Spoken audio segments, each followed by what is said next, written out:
So we're going to use one of the existing examples to base our new example on. And that's one of the great things about the number of examples that ship with the IDE, and also the number of examples that you can find out on the internet that people have put up there for other people to use and make use of. So we're going to use the Blink sketch again. Now at the moment we're using pin 13 in our sketch, and we're actually using pins 8, 9 and 10.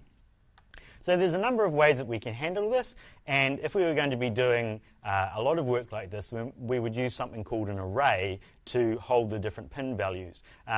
But because it makes it a little bit simpler to understand, for this example we'll just use separately named variables. But if you find yourself wanting to control 8 LEDs, say, then you want to look into how to work with arrays. So let's change this to be red LED. And our red LED is in pin 9, so we'll change that to a 9. And then we can copy this and do the same for blue, which is in pin 10, and green, which is in pin 8.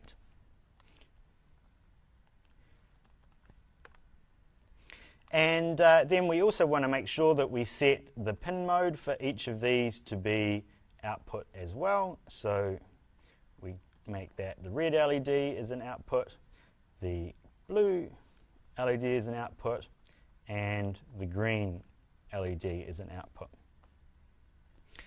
And then finally, we want to turn them all on and then turn them all off. So we turn our red LED on, and then repeat that 3 times for blue LED and green LED. And then we want to turn them all off again 1 second later. Red LED off, blue LED off, and green LED off. So because we've made quite a few changes, let's change our sketch again. Now you'll notice that when we go to save the sketch, that it automatically opens up what is known as the sketchbook.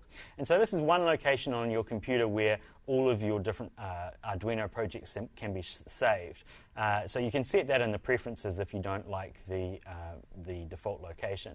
It's also a location where you can add additional libraries which add more functionality to your Arduino as well.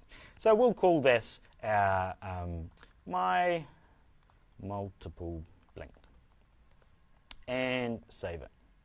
So now our sketch, we're using pin 9, 10 and 8, and we're setting the pins to all be outputs, and then we're turning them on, waiting a second and turning them off. So what do you think is going to happen when we connect it? Let's find out. So we want to use our USB cable, connect it in,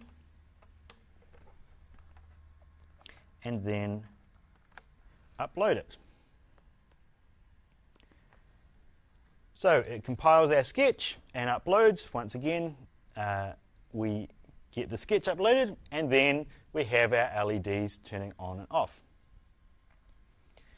So we've got our green one working, our red one working, and our blue one working. So perhaps you'd like to change the order in which they turn on and off, or go through a particular sequence. So let's look at turning on the LEDs at different times. So we can come in here and say, well, okay, we want our red LED on, and then we want a delay of, say, half a second. So 500 milliseconds. We'll delete that comment because it's no longer accurate. And then we will turn it off again.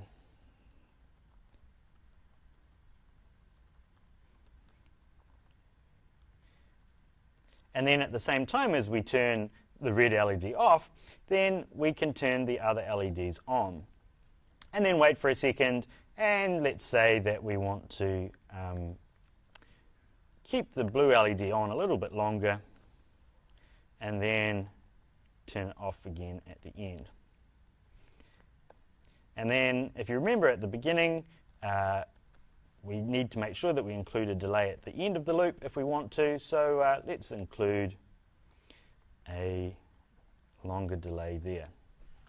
So now we're going to be turning on our red LED and the other LEDs will be off. And then half a second later, the red LED will turn off and the blue LED and the green LED will turn on.